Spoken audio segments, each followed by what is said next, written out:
नमस्कार फरीदाबाद, मैं दीपिका गौड़ और आप देख रहे हैं वॉइस ऑफ फरीदाबाद। इस समय पे पहुंची हूँ एशियन हॉस्पिटल, जहां पर आज वर्ल्ड हार्ट डे के ऊपर मेडिकल कैंप लगाया गया है, जिसमें तकरीबन 300 से ज़्यादा मरीज अपने रूटीन चेकअप के लिए भी पहुंच रहे हैं और नॉर्मल चेकअप के लिए भी पहुंच रहे हैं। अभी चलते हैं अंदर और डॉक्टर से बात करते हैं और जानते हैं कि आखिर इस ये जो हार्ट अटैक की इशू है, दिल से जुड़ी जो भी बीमारियां हैं, उनसे किस तरीके से बचा जाता है, इनके लक्षण क्या-क्या है। हमारे साथ इसी कड़ी में मौजूद है डॉक्टर एलके झा। पूछते हैं उनसे कि आज की जो जीवन शैली है, उसको लेकर लोगों के दिल पर क्या असर पड़ रहा है। जी, जैसा कि हम लोग जानते हैं कि आजकल दिल की बीमारी काफ़ी बढ़ती जा रही है और इस कैंप में भी अभी तक हम लोग कम से कम 300 पेशेंट देख चुके हैं और ऐसा हम लोग अक्सर देखते हैं कि जो पेशेंट्स आते हैं, बहुतों को ये नहीं पता होता कि उनको शुगर की बीमारी है। बहुतों को जिनको छाती में भारीपन होता है, दर्द की शिकायत रहती है, उनको लगता है कि कुछ उनको इंडाइजेशन हो रहा है, गैस की परेशानी हो रही है। तो इन कैंप के माध्यम से हम लोगों में अवेयरनेस फैलाते हैं, उनको बताते हैं कि अगर आपको इस तरह के लक्षण हो रहे हैं, जैसे चलने में साँस फूलना है, छाती में भारीपन होना है, तो उस सिम्पटम को इग्नोर नहीं करना चाहिए और उसको हार्ट का चेकअप जल्दी से जल्दी कराना चाहिए। कैंप आज आप लोगों ने लगाया, उसमें तकरीबन कितने लोग पहुंचे और क्या-क्या उसमें टेस्ट कराया गया? मतलब मरीजों ने क्या-क्या अपने आप को दिखाया, क्या बीमारियां उसमें पता करी गई हैं? देखिए कैंप में जैसा कि अभी बताया गया है कि 300 से ज़्यादा रजिस्ट्रेशन हो चुके हैं जी। और हम लोग अभी तक अराउंड 250 पेशेंट्स देख चुके हैं। जो मोस्ट कॉमनली जो कैंप में जो पेशेंट्स आते हैं, उनमें डायबिटीज़, हाइपरटेंशन, हाई कोलेस्ट्रॉल, ये तो बहुत ही कॉमनली समझिए 30 टू 40% पेशेंट्स में तो ये हैं ही हैं। जी। इसके अलावा बहुत सारे लोग ऐसे भी हैं जिनको ब्लॉकेज वाले सिम्पटम्स हैं कि जब वो मॉर्निंग वॉक करने जाते हैं तो उनको छाती में भारीपन होता है, इंडाइजेशन फील होती है, जिसको कि अभी तक वो इग्नोर करते रहे हैं। हाँ, कभी-कभी तो सांस लेने में भी लोगों को जी, तकलीफ बिल्कुल, होने लगती है। बिल्कुल। तो हम लोगों को बताते हैं कि आप टेस्ट कराइए। इस कैंप में हम लोग ईसीजी, इको टेस्ट जो कि फ्री कर रहे हैं। साथ में ब्लड टेस्ट में भी हम लोगों ने लोगों को डिस्काउंट दिए हुए हैं। जैसे कोलेस्ट्रॉल का टेस्ट है, HbA1c टेस्ट है, लिपिड प्रोफाइल है, जिससे कि लोगों को पता चले कि उनको रिस्क फैक्टर क्या है और आगे उनको क्या दवा चलनी चाहिए। एशियन हॉस्पिटल हर खास दिन पे इस तरह के ही कैंप लगाता है, तो मरीजों को कहीं न कहीं फ़ायदा तो इससे होता ही है। जी, जी, बिल्कुल। एशियन अस्पताल जो है, वो हमेशा से इस मामले में आगे रहा है कि कोई भी ऐसा दिन हो, जैसे वर्ल्ड हार्ट डे है, तो लोगों को उसका फ़ायदा मिल सके।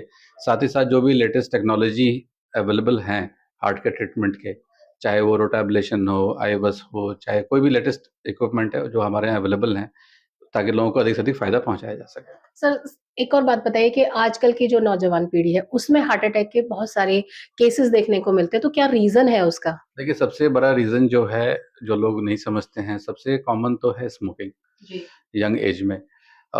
लोग उसको बहुत ज़्यादा आजकल अडॉप्ट करने लगे हैं, चाहे वो स्मोकिंग हो, चाहे हुक्का हो, चाहे बीड़ी हो, चाहे टोबैको का सेवन हो। हुँ। इसके अलावा जो आजकल की लाइफ़स्टाइल है, स्ट्रेस फैक्टर बहुत बड़ा फैक्टर है। एग्ज़ैक्टली। लोग बहुत बिज़ी हैं, अपने हेल्थ पे बिल्कुल ध्यान नहीं देते हैं, एक्सरसाइज़ की कमी है और इसके अलावा जो है रेगुलर चेकअप जो साल में कम से कम 1 बार तो कराना ही चाहिए हुँ। कि ये पता चले कि हमारे पैरामीटर्स कैसे हैं। हमारा ब्लड लेवल्स में हमारे शुगर कैसा है, कोलेस्ट्रॉल कैसा है, बहुत बेसिक पैरामीटर्स आप देखोगे कि लोग 2-2 3-3 साल हो जाते हैं, लोग अपना चेकअप नहीं कराते हैं, हुँ। ठीक है? तो ये बहुत ज़रूरी है कि 6 महीने साल भर में अपना एक रूटीन हेल्थ चेकअप जो है, वो ज़रूर से ज़रूर करवाना चाहिए। स्मोकिंग से बचना चाहिए, खान-पान का ध्यान रखना चाहिए, जहाँ तक संभव हो घर का खाना खाएँ, घी, मसाले का इस्तेमाल कम करें और रेगुलर व्यायाम करें 30 से 40 मिनट। लक्षण क्या-क्या होते हैं हार्ट अटैक के या फिर दिल से जुड़ी बीमारियों के? सबसे कॉमन जो लक्षण होते हैं कि जभी भी आप कोई एक्सरसाइज़ करते हो या कोई भी फिज़िकल वर्क करते हो, तो साँस फूलने लग जाती है, छाती में भारीपन होने लग जाता है, चलने पे लगता है कि चक्कर आ रहे हैं, ठीक है, घबराहट होना, पसीने आना, ये सब जो है इनिशियल सिम्पटम्स हार्ट के होते हैं। इसके अलावा जो बाकी लक्षण्स होते हैं, कई बार पैरों में सूजन आना, जी। ठीक है, अचानक से लगना है कि ब्लैकआउट हो जाएगा, अंधेरा छाना, ये सारे लक्षण भी हार्ट के माने जाते हैं। फरीदाबाद एशियन हॉस्पिटल पहुँचे, अभी हमारी बात हो रही थी डॉक्टर एलके झा से। अभी हम और भी डॉक्टर से बात करेंगे और आज का जो दिन खास है, उसमें आपको इससे दिल से जुड़ी हुई पूरी जानकारी देंगे। डॉक्टर दिवाकर इस समय पर हमारे साथ जुड़ गए हैं और इनसे भी पूछते हैं कि आखिर सर, पहला तो ये है कि क्या कोई ऐज है जिसके बाद दिल की बीमारी होती है या फिर ऐसा लगता है कि बुजुर्गों में किस ऐज में होती है? क्योंकि यंग्स में तो हम लोग बहुत देख ही रहे हैं, बहुत आंकड़े बढ़ रहे हैं। ट्रेडिशनली ये बूढ़े लोगों की बीमारी हुआ करती थी, लेकिन अब ऐसा नहीं है। जो कोरोनरी आर्टरी डिजीज या हार्ट अटैक वाले जो मरीज होते हैं, ये अब काफी यंगर साइड हमें मिलने लगे हैं। इसके काफी रीजंस हैं। मोस्टली लाइफस्टाइल चेंजेस हैं, जो सेडेंटरी लाइफस्टाइल हम कहते हैं, फिजिकल एक्टिविटी कम हो गई है जॉब को लेके, या इन जनरल जो प्रवृत्ति है, जो पहले जो ज्यादा बाहर आउटडोर एक्टिविटीज होती थी, वो ज्यादा इंडोर हो गई हैं। प्लस एडिक्शंस का बहुत बड़ा फैक्टर होता है, nicotine addiction, cigarette smoking, alcohol, इन सब चीज़ों का फ़र्क पड़ा है। जो बाकी का जो आजकल के ज़माने में है बाहर के खाना खाने का, यूजुअली अनहेल्दी है, ऑयली है, ये सारे फैक्टर्स हैं जिसकी वजह से यंगर एज ग्रुप में हमें ये मिल रहा है। तो फास्ट फूड इसमें बहुत अहम भूमिका निभा रहा है? हाँ जी, बिल्कुल, फास्ट फूड एक इम्पॉर्टेंट फैक्टर है। इसका ईज़ ऑफ अवेलेबिलिटी वो उसकी वजह से है, यूजुअली अनहाइजीनिक होता है कॉस्ट की वजह से। तो वही मेरा एक सवाल था, क्या कोई पर्टिकुलर कोई एज है इसकी या फिर ये किसी भी एज में हो सकता है? नहीं, जो हार्ट अटैक वाली बीमारी है, जिसमें कि हार्ट की नाड़ियों में ब्लॉकेज होती है, ये यूजुअली 35-40 के बाद में हमें मिलता है। उससे कम में काफ़ी कम लोगों में मिलता है। पुराने ज़माने में या 15-20 इयर्स पहले की बात करें, तो यूजुअली ये 50-55 के ऊपर हुआ करता था।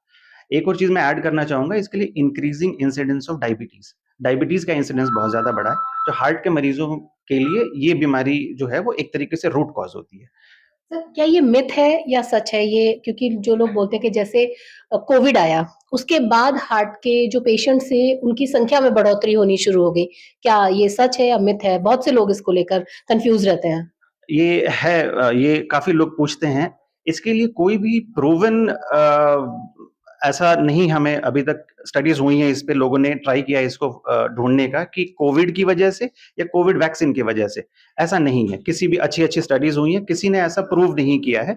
हाँ, ये ज़रूर हुआ है कि कोविड में इतनी ज़्यादा परेशानी हुई, इतनी जानें गईं कि लोग अपने लाइफ़ को लेके, अपने हेल्थ को लेके बहुत प्रोएक्टिव हो गए। तो जो लोग पहले अपना टेस्ट भी नहीं कराते थे, एक्सक्यूज मी, वो अब अपना रेगुलर टेस्ट करा रहे हैं। तो हो सकता है इसकी वजह से ये चीजें ज्यादा पकड़ी जा रही हैं। एक चीज तो वो हो सकता है। बाकी जो मैंने बताया, सेडेंटरी लाइफस्टाइल, सिगरेट या स्मोकिंग का, ये सारी चीजें एडिशनल फैक्टर्स हैं। सर, मैंने ना अभी कुछ केसेस की बात मैं आपसे करती हूँ कि हमने अभी कुछ केसेस सुने कि कोई व्यक्ति जिम कर रहा था। जिम करते-करते सडन उसकी मौत हो जाती है। लोगों ने बोला हार्ट अटैक है या कुछ और अटैक हो गया। ऐसे बहुत सारे केसेस आते हैं। तो उसमें क्या लगता है कि मतलब जो मरीज़ है उसको पता ही नहीं चल रहा है कि उसकी बॉडी में क्या हो रहा है अंदर? देखिए, ये जो रिसेंट ऐसे काफ़ी सारे न्यूज़ आ रहा है, इसमें हर पेशेंट जो ऐसे गिर के मरा है, वो हार्ट अटैक नहीं है, वो कार्डियक अरेस्ट है। कार्डियक अरेस्ट के बहुत सारे कारण हो सकते हैं, उसमें से one of them is heart attack. Heart attack का बेसिक मतलब होता है कि दिल की नाड़ियों में ब्लॉकेज आई, उसकी वजह से ब्लड सप्लाई आगे नहीं गया और फिर वो अटैक हुआ।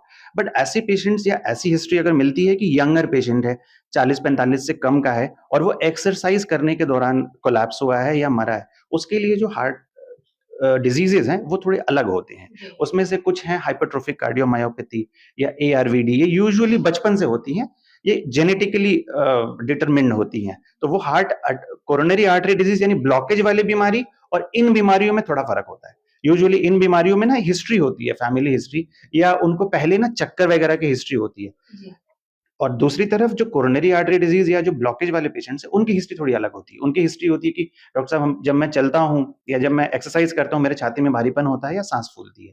बट ऐसे पेशेंट जो होते हैं, इनमें सडन कोलैप्स होता है। तो ये ब्लॉकेज वाली बीमारी नहीं है, ये जेनेटिकली डिटरमिन्ड कुछ अलग बीमारियां हैं। तो उसके लिए अलग तरीके से जांच होती है, दोनों अलग है थोड़ा सा। तो डॉक्टर साहब, दिल की बीमारी से बचने के कुछ तो उपाय ऐसे होंगे जो लोग अपने घर पे कर सकें? बिल्कुल, बिल्कुल। काफ़ी सारे उपाय हैं। अब दिल की बीमारी के लिए जो भी कॉजेज़ हैं, वो 2 तरीके के हैं। और एक तरफ हम कहते हैं मॉडिफाइबल रीज़न्स, यानी जिसके लिए हम कुछ कर सकते हैं। कुछ होते हैं नॉन मॉडिफाइबल रीज़न्स, जिसके लिए हम कुछ नहीं कर सकते। जैसे हम हमारे जीन्स को हम नहीं बदल सकते, अपने माँ-बाप नहीं बदल सकते, या हमें जो म्यूटेशंस हैं, वो सारी चीज़ें हैं, एनवायरनमेंट है, हम बहुत ज़्यादा चेंजेज़ नहीं कर सकते। बट जो हम चेंजेज़ कर सकते हैं, उसमें सबसे इम्पोर्टेंट है कि हम फिज़िकली एक्टिव रहें। हम लोग एडवाइस करते हैं, इनफैक्ट हम लोग प्रेस्क्राइब करते हैं कि हफ्ते में 150 मिनट ऑफ मॉडरेट एक्सरसाइज, यानी थोड़ा तेजी से चलना जिससे पसीना आ जाए, जिम कर सकते हैं, वेरी गुड, दौड़ सकते हैं, वेरी गुड, साइकिलिंग, स्विमिंग, ये 150 मिनट इन अ वीक, ये मोस्ट इंपॉर्टेंट है। या अगर आपका काम भी ऐसा है कि जिसमें आप ज्यादा देर तक बैठे रहते हैं, तो आधे 1 घंटे के बाद थोड़ा ब्रेक लीजिए, थोड़ा वॉकिंग कर लीजिए, ये मोस्ट इंपॉर्टेंट है। खान पान का ध्यान रखें, कोलेस्ट्रॉल कंट्रोल में रखें, स्मोकिंग या एडिक्शन से दूर रहें। अगर डायबिटीज है आपको तो उसको कंट्रोल में रखें। ये चीजें जो हमारे कंट्रोल में, हम इसके लिए एक्ट कर सकते हैं। अगर हम ये करेंगे तो काफी हद तक अपने हार्ट डिजीज को प्रिवेंट कर सकते हैं। इस समय मेरे साथ मौजूद है डॉक्टर सुब्रत अखौरी। और सर, आज बहुत से लोगों ने दिल खोल दिया है आपके सामने, और क्या पता चलता है कि किस तरह के पेशेंट्स दिख रहे हैं इस समय पे? नहीं, देखिए, हार्ट की बीमारी तो दिन ब दिन बढ़ती जा रही है। आपको भी आइडिया होगा, आप जब आ रही होंगी तो काफ़ी भीड़ वहाँ पे आपको रास्ते में बिल्कुल, मिली बिल्कुल। होगी। लोग चिंता भी करते हैं, लेकिन जो उपाय करना चाहिए इसकी ज़्यादा ज़रूरत है। हमारे कमरे में हमने सलाह दे दी, वो यहाँ से तो निकल गए, फिर उसको कितना फ़ॉलो करते हैं ये ज़रूरी है, ताकि बीमारी का जो इंसिडेंस है वो कम हो। लोग किसी की जान का खतरा का काफ़ी उसमें गिरावट आए, तो ध्यान रखना ज़्यादा ज़रूरी है। डॉक्टर साहब, एक और चीज़ है कि किन चीज़ों से दिल की बीमारी हो रही है? मतलब क्यों इतने ज़्यादा पेशेंट्स अब इसी बीमारी के देखने को मिलते हैं? क्या कारण रहा है इसका? देखिए, इधर पिछले कुछ 15-20 साल मैं कहूँगा कि पहले जब जितने भी लोग थे नौकरी करते थे, कुछ भी करते थे, आज वो पैटर्न चेंज हो गया है। जी। लोगों का लाइफ़स्टाइल बदल गया है, लोगों का डाइट, खाना-पीना बिगड़ गया है। कुछ लोग ज़रूरत से ज़्यादा अपना अलर्ट रहते हैं कि भई हम अपना टेस्ट कराते रहें। मेजॉरिटी ऑफ लोग अभी भी नहीं करते। मैं कहूँगा कि ये इंसिडेंस बढ़ने के 3-4 कारण इम्पोर्टेंट हैं। एक तो ये कि स्मोकिंग, दूसरा डायबिटीज़। लोगों को लगता है या टेस्ट नहीं कराते हैं, नहीं, नहीं मुझे तो कोई तकलीफ ही नहीं है। इस अप्रोच से बाहर निकलने की ज़रूरत है कि मुझे कोई तकलीफ नहीं है, तो मैं बिल्कुल मुझे कोई बीमारी ही नहीं है। मेरा शुगर 500 हो जाए, मेरी बीपी 200 हो जाए, तो भी कोई ज़रूरी नहीं है कि मुझे कोई तकलीफ हो। तो उनमें नॉलेज नहीं है इस चीज़ को लेकर। हाँ, हाँ, इसीलिए तो अवेयरनेस और ये जी। सब करना है। मैं आज की तारीख में ये जो इंसिडेंट्स बढ़ रहे हैं, इसके पीछे 3 ही चीज़ को मानूँगा, diabetes, smoking, diet and physical activity. जी। ये 4 चीज़ें जो हैं, अगर लोग अपना ध्यान रखें, तो बीमारी काफ़ी हद तक कम हो जाएगी। तो कंट्रोल करने के लिए ये सब चीज़ें करनी बहुत ज़रूरी है। एक तो पता ही नहीं होता लोगों को। बहुत जी। ऐसे मरीज़ आते हैं, जब मैं टेस्ट कराता हूँ कि यार ये रूटीन प्रिवेंटिव हेल्थ चेक होना चाहिए, तो पता चलता है अरे शुगर इतनी मुझे तो कभी थी नहीं। मैंने तो कभी चेक किया था। हमने मैं कहा तो कि मीठा खाता ही नहीं हूँ। नहीं, खाने से नहीं होता। एक और कन्फ्यूज़न है, उसको क्लियर कर लेने जी। की ज़रूरत है। ऐसा नहीं है कि मैं मीठा ज़्यादा खा लूँगा तो मुझे डायबिटीज़ हो जाएगी। जब अगर मुझे हो गई तो नहीं खाना है। जी। ये ध्यान ख़ास करके जब अगर घर में अपने ब्लड रिलेशन में अगर किसी को शुगर है, तो आपको ज़्यादा अलर्ट रहने की ज़रूरत सर, ग्रामीण क्षेत्र की तरफ अगर बात की जाए तो उन लोगों में भी नॉलेज या फिर अवेयरनेस की बहुत कमी देखी गई है। तो क्या लगता है वहाँ तक कैसे पहुँचा जा सकता है? क्योंकि वो लोग कहते हैं कि हम लेबर बहुत कर रहे हैं, तो हम तो फिट होंगे ही होंगे। इसको लेकर क्या है? नहीं, कोई भी असम्पशन बना के रखना कि हम ये कर रहे हैं इसलिए हम ठीक हैं। बहुत सारे मरीज़, हमारे भी कुछ ऐसे मरीज़ हैं जो कहते हैं कि जी मैं तो रोज़ 2 घंटा योगा करता हूँ। हमने कहा तो देखिए, आप योगा करते हैं, तो मेरा जवाब उनको बड़ा सिंपल सा होता है। आप योगा करते हैं, आप बहुत मेहनत करते हैं, इसलिए आपको इस उम्र में हुई। ये आप ना करते तो आज से 10 साल पहले होती। जी, जी, जी। यही डिफरेंस है जो लोगों को भी समझने की ज़रूरत है। जी। आज का कैंप लगाया गया, कैंप में बहुत सारे मरीज़ यहाँ पर पहुँचे, तो ज़्यादातर बीमारियाँ क्या देखने को मिली उनमें? नहीं, ज़्यादातर लोग देखिए, अभी तक जो बीमारी जिससे लोग डरते हैं या जो जिससे बोझ बढ़ता है, वो तो हार्ट अटैक वाली ही है। जी। कुछ लोग, अच्छी बात है, कुछ लोग प्रिकॉशनरी आ रहे हैं कि एक बार जब हो रहा है, कैंप लगाया, अपने टेस्ट करा लें। लेकिन ये जो कैंप में जो अप्रोच है कि चल के टेस्ट करा लें, ये अप्रोच जनजीवन में होना चाहिए, जी। ताकि अपना टेस्ट बीच-बीच में कराते रहिए। ऐसा ना हो कि बीमारी बहुत बढ़ जाए, तब आपको पता लगे। एशियन हॉस्पिटल तो खास दिनों पर कैंप लगाता ही है। हाँ, नहीं, कैंप तो लगाता है, जी। लेकिन कैंप को फिर फॉलो करने की भी ज़रूरत है। आज अगर सपोज़ मैं मरीज़ देखा हूँ, उसकी शुगर 500 है, मैं उसको दवाई लिखूँगा, फिर वो मरीज़ गायब हो जाएँगे, तो उनकी शुगर कैसे कंट्रोल होगी? तो जी। इस चीज़ को कैंप, केवल कैंप नहीं, कैंप तो एक है कि एक अवेयरनेस प्रोग्राम है। आपका कोई बीमारी नहीं पता चला, कैंप में आपने डिटेक्ट कर लिया, लेकिन उसको फर्दर ठीक रखने के लिए ज़रूरी है कि रेगुलर टच में रहें।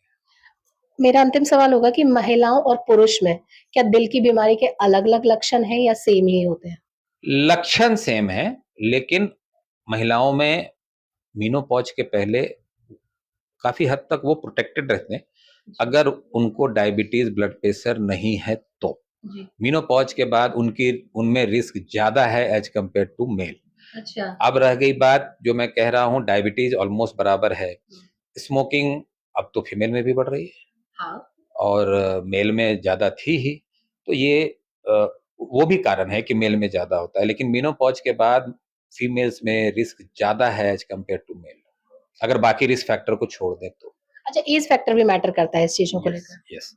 एज देखिए 6 कारण इसके मालूम है। एक तो एज हो गया जिसको हम चेंज नहीं कर सकते। जी जी।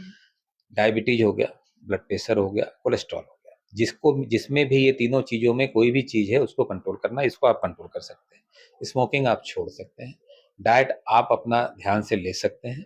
फिजिकल एक्टिविटी आप अपनी बढ़ा सकते हैं। 3 चीज़ें हैं जिसको कंट्रोल करने की चीज़ है। एक चीज़ ऊपर वाले के हाथ में है, उम्र, एज, और बाकी 3 चीज़ जो है वो आपको छोड़नी है। लेकिन आज का जो लाइफस्टाइल है ना, वो बहुत ज्यादा स्ट्रेसफुल है, उससे भी कहीं ना कहीं फर्क पड़ता है बॉडी पर।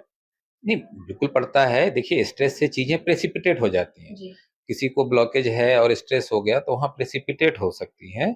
बट फिर वही बात है, अपने मरीजों को मैं जो बताता हूँ अभी भी कहता हूँ कि मैं आप स्ट्रेस लेंगे, आप अगर स्ट्रेस में काम नहीं कर पा रहे हैं और आप ही को कुछ हो जाएगा, फिर काम कौन करेगा? बिल्कुल। तो स्ट्रेस लेवल को ये तो खुद से कोशिश करके कम करना चाहिए, और ऐसे में जहाँ मेंटल स्ट्रेस ज़्यादा है, वहाँ पे मैं कहूँगा योगा और इन सब का रोल ज़्यादा है। थैंक यू डॉक्टर साहब। फरीदाबाद पहुंचे थे एशियन हॉस्पिटल, जहां पर आज हमने आपको बताया कि दिल की बीमारी से बचने के लिए क्या क्या जरूरी है। फिलहाल इस खबर में बस इतना ही। ऐसी ही तमाम और खबरों के लिए बने रहिए मेरे साथ, देखते रहिए वॉइस